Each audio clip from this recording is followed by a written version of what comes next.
toutes et à tous, j'espère que vous allez bien. Bienvenue sur Récits de l'étrange.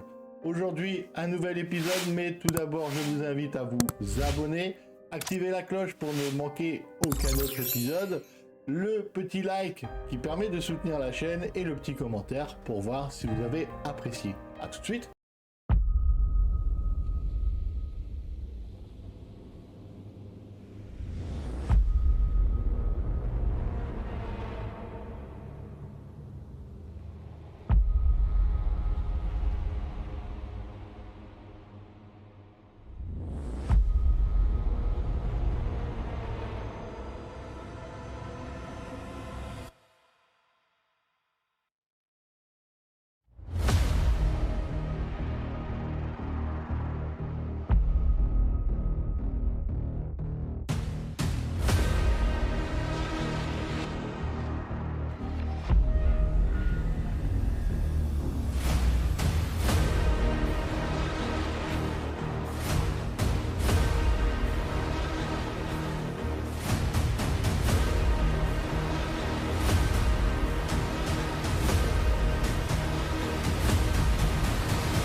Phénomène mondialement reconnu par les amateurs en paranormal, source de fascination mais aussi d'effroi.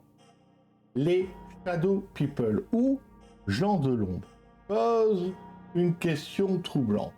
Qui sont ces silhouettes noires que des milliers de personnes prétendent avoir vues la nuit? On va explorer ces faits à travers des témoignages et des analyses. Remonter aux origines de ce phénomène et remonter à la médiatisation des années 70. Interroger des théories scientifiques comme des théories ésotériques. Ces formes noires et fuyantes n'ont ni visage ni voix. Elles n'ont besoin que d'obscurité pour exister. Glissant dans des angles morts, silencieuses, patientes. Certains prétendent qu'elles sont là depuis toujours, surgissant des recoins les plus sombres de notre histoire collective. Des figures que le jour efface, mais que la nuit invite à revenir encore et encore. De le début, d'accord, les chercheurs en neurosciences avancent qu'il s'agit d'illusions créées par notre cerveau. Un phénomène lié à une fatigue extrême et à des troubles du sommeil. Pour d'autres, ces phénomènes sont liés à une culture plus ancienne. Un mythe qui s'est transmis et transformé au fil des siècles. Mais il existe des théories plus troublantes. Et si ces figures étaient bien réelles? Des observateurs d'un autre monde, des entités errantes, ou même des manifestations venues d'un monde parallèle. Silhouettes furtives, figures noires sans visage, les Shadow People intriguent et effraient. D'où viennent-elles? Et pourquoi semblent-elles apparaître lorsque nous sommes le plus vulnérables?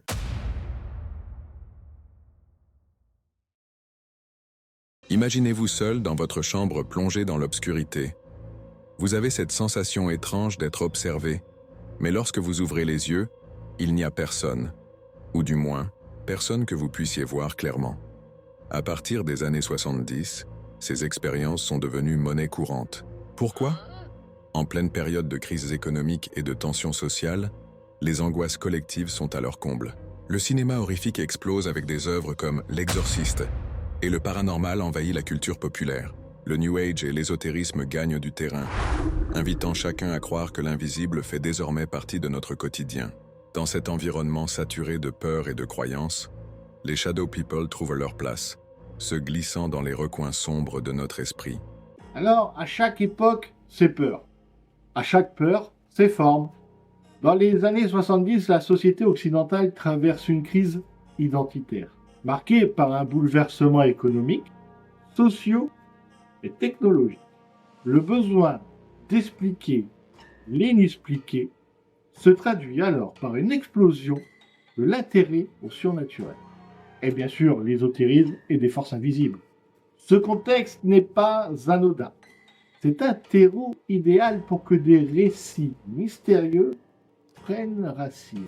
Les Shadow People apparaissent non seulement dans les chambres, mais aussi dans des livres, à la télévision et dans des conférences. L'image devient virale au sens analogue du terme. Mais ces silhouettes sont-elles nées de ce climat d'incertitude ou ne font-elles que réapparaître sous une forme modernisée? Pour le savoir, il faut plonger plus profondément dans l'histoire. Car si le nom est nouveau, la peur, elle, ne l'est pas.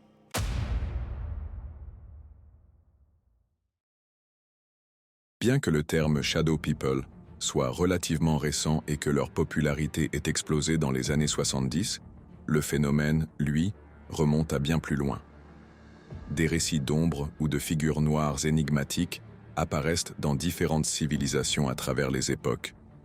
Dans l'Égypte ancienne, on évoquait déjà des entités spirituelles liées à l'ombre, appelées Kaibitu. Ces présences invisibles étaient supposées accompagner les âmes ou hanter certains lieux. Dans l'Europe médiévale, les légendes populaires parlaient de figures noires ou hommes de l'ombre, souvent sans visage, errant la nuit dans les campagnes et annonçant parfois le malheur. En Afrique et en Asie, des traditions anciennes évoquent également des esprits nocturnes, souvent décrits comme sombres et silencieux. Chez les peuples autochtones d'Amérique, certaines figures spirituelles étaient également représentées par des formes d'ombre, liées aux ancêtres ou à des forces surnaturelles. Ces récits anciens partagent des similitudes troublantes, des silhouettes noires, souvent muettes, observant les vivants sans interagir. Ce n'est donc pas dans les années 70 que les Shadow People sont apparus, mais c'est à cette époque que les témoignages ont commencé à être recensés, médiatisés et parfois même monétisés. La peur, déjà ancrée dans l'inconscient collectif, a simplement adopté un nouveau nom, plus contemporain. Merci Marcus. Lorsqu'on met en parallèle les récits modernes et les traditions plus anciennes, un schéma se dessine.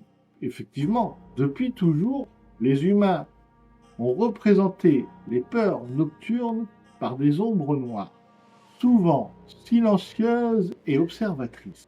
De l'Égypte ancienne à l'Europe médiévale, ces figures ont évolué, changé de nom, mais rarement de posture, toujours droite et patiente.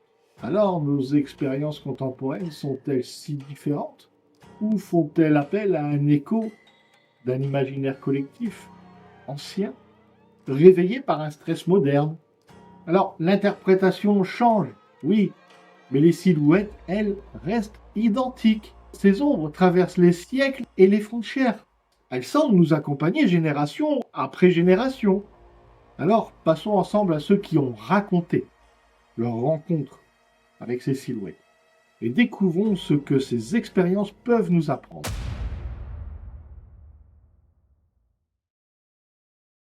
À travers le monde, des milliers de personnes affirment avoir vu ou ressenti la présence des Shadow People.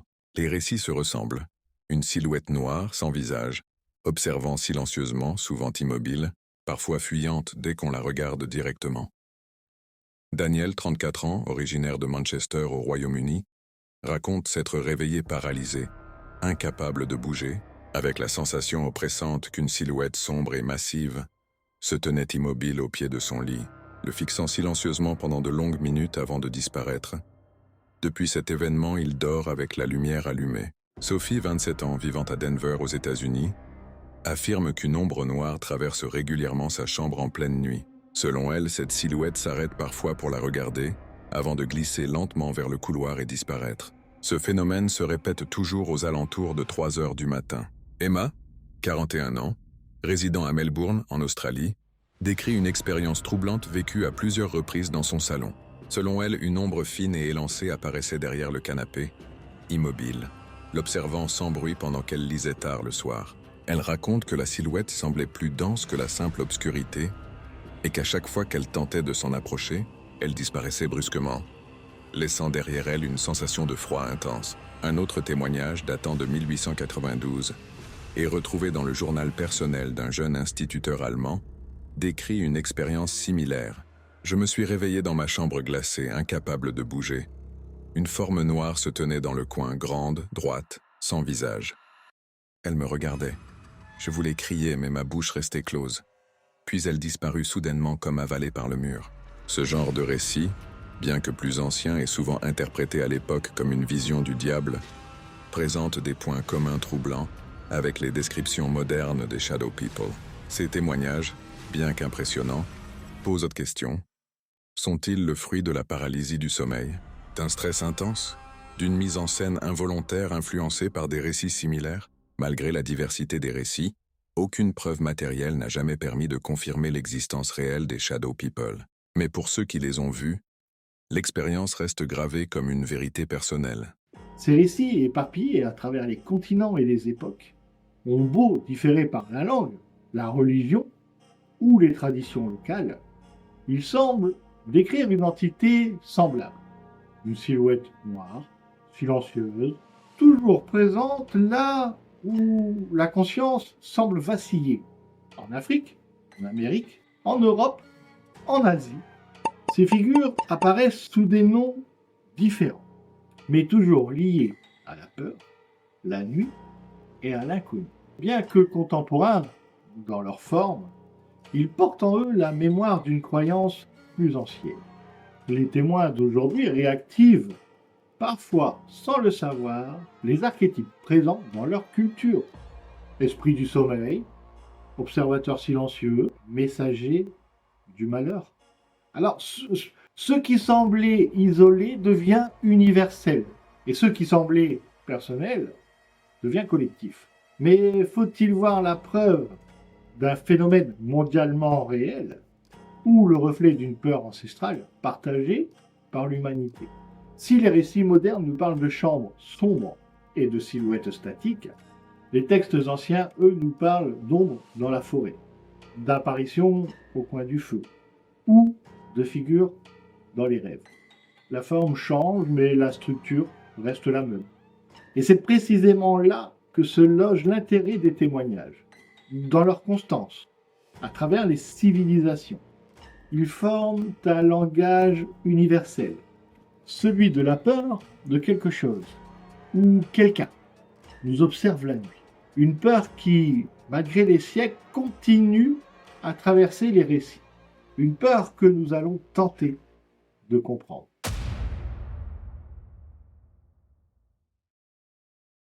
Depuis l'apparition massive des témoignages, le phénomène des Shadow People divise chercheurs, médecins, psychologues et passionnés du paranormal. Entre analyses scientifiques rigoureuses et croyances ancrées, les interprétations varient. Côté rationnel, de nombreux spécialistes du sommeil évoquent la paralysie du sommeil, un état où le corps est incapable de bouger bien que l'esprit soit réveillé. Ce phénomène peut s'accompagner d'hallucinations visuelles et auditives très réalistes. Dans ces moments de grande vulnérabilité, une silhouette noire, figée ou mouvante peut apparaître, non pas en chair et en os, mais comme une création du cerveau entre rêve et réalité. Des neuroscientifiques suggèrent que le cerveau humain, lorsqu'il est exposé à un stress important, au manque de sommeil ou à des troubles psychiques, peut projeter dans l'obscurité des formes familières et inquiétantes. Il comblerait ainsi les zones d'incertitude par des figures archétypales, souvent humaines, qui réveillent nos instincts de survie. D'autres chercheurs mettent en avant la dimension culturelle et symbolique.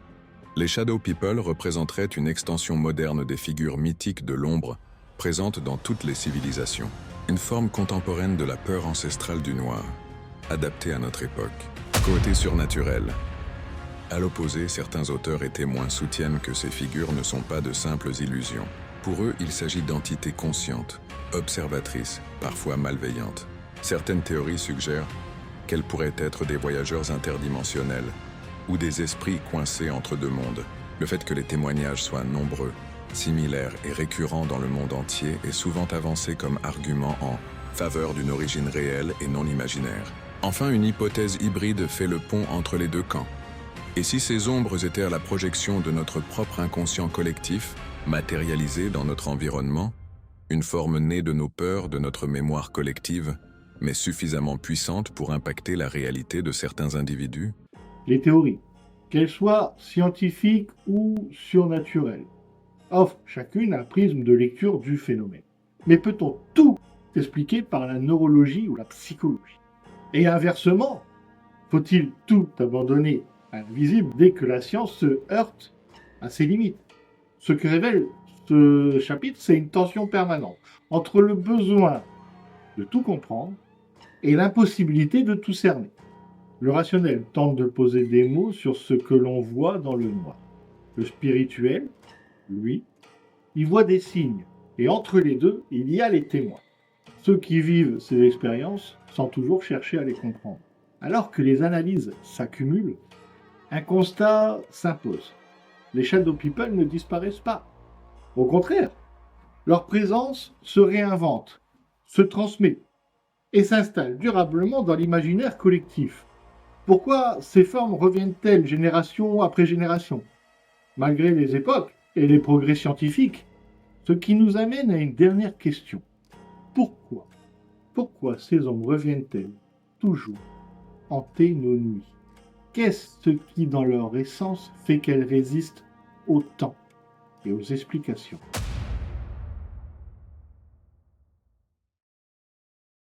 Les Shadow People continuent d'alimenter une zone d'incertitude entre science, perception et mystère. Que l'on aborde ce phénomène avec l'esprit d'un sceptique ou la sensibilité d'un croyant, une chose est claire, il touche une corde sensible dans notre rapport à la peur, au sommeil et à l'invisible. D'un point de vue rationnel, de nombreuses explications plausibles existent. La science du sommeil, la psychologie du trauma ou encore les effets de la culture et des croyances sur la perception humaine suffisent, pour certains, à décrypter ces expériences.